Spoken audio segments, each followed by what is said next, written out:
Why has the Indian Air Force been grounded? And why is it afraid to fly again? There's operations Sandoor, year India, yish Pakistan, yish PL-15, yish J-10C, yish Rafale.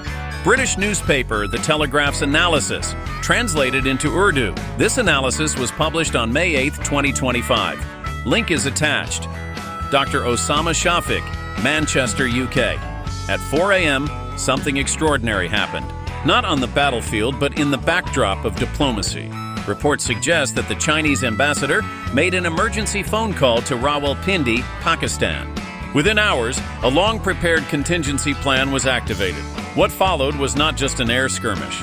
It was a revelation, one that shattered the myth of India's air superiority that had been propagated for years, and with it, the confidence of Western powers. The Indian Air Force had been preparing for days. Nearly 180 aircraft were concentrated on the Western Front.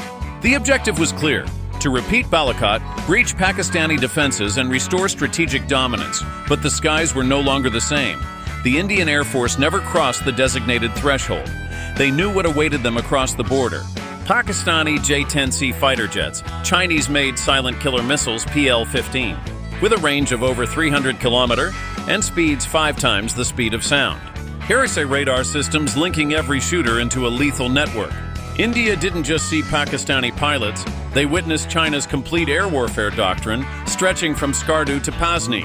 And the Rafales, they didn't even understand what had happened. One Rafale, reportedly worth over $250 million, was shot down mid-air.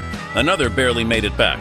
Its Spectra EW electronic warfare system, designed to protect it, failed completely. The PL-15 didn't use traditional radar. It relied on artificial intelligence-guided silence. This wasn't a dogfight. This was an ambush. With Chinese satellites and AWACS, the Pakistani Air Force successfully executed a sensor fusion ensemble.